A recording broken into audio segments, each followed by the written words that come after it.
Madison Chase, and welcome to Cut to the Chase at 8 with Queen MC. That's me, Madison Chase. We are in this place. Let's digitally, virtually chat face to face. And you know what today is? It's Friday, so that means we remix hashtag FBF. So instead of Flashback Fridays, we got Favorite Brand Fridays. And on this Favorite Brand Friday, I have one of my favorite friends, my brother from another mother, Michael Dyer. Yo, what's up? What's up? Madison, you're amazing. How you doing, sister? I am fantastic. You are amazing too. So, Michael Dyer and I have known each other for forever. Yeah, we're not gonna say how long exactly, but we've been over 10 years, right? It's been over 10 years. We actually met at Hill Harper's house.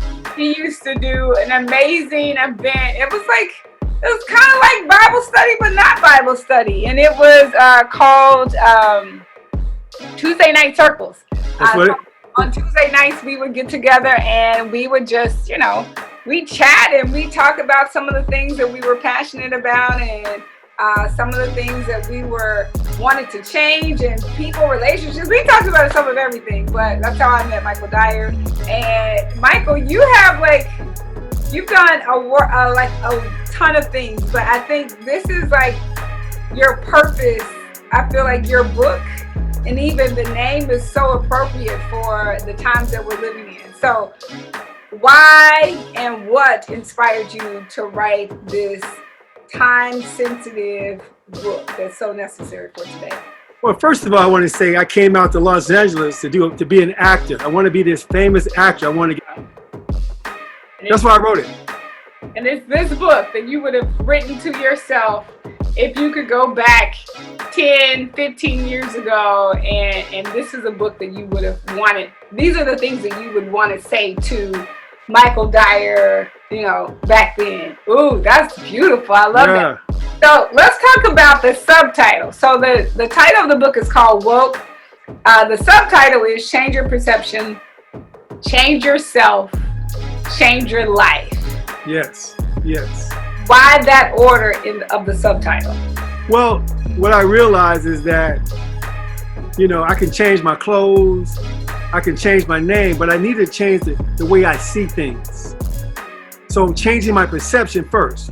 First is an inside job. So if I begin to change what's inside of me, then I begin to change myself, and then I begin to change my life. See, that's why I work. So as you begin to change the way you see yourself, tell a different story about yourself. No matter how you grew up, you can tell a different story. And then at the same time, once you do that, you begin to change yourself. And only until then you begin to change your life. Does that make sense? Yeah, no, that totally makes sense. Because I think perception can be reality, right? And then sometimes depending on what you say you believe in and what you have faith for, it doesn't always look like that in the natural. So the supernatural, we do live in two different realms. We got the natural and then we got the supernatural. So, there is a spiritual world too, to how we live. So changing your perception is also changing your spirit too as well. I agree with that, because when you said spiritual life, I feel that I was seeing myself only as a human being, right, instead of a spiritual being. Mm-hmm. So I had to change the way I was beginning to look at life. Looking at life from a human being point of view is very difficult. There's a lot of victimhood that's involved in that.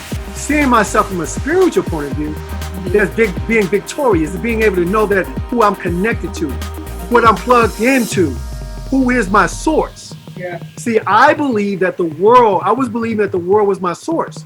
And so every time I believe that the world is my source, it's going to let me down. All the time. Does that make sense? Oh, absolutely. The world will let you down. Yeah. And so what I did is that I realized that I was making, things establish my worth. The kind of car I drove, the clothes I wore, who I knew, how many friends I got, how many likes I got. All those things begin to establish my worth, but those things can be taken away. Absolutely. And I think that's people generally associate materialism with a big city, like LA or like New York, where, you have the performing arts, you have the entertainment industry. So because those things, or you see them so often, it's only natural potential that you aspire to get those things?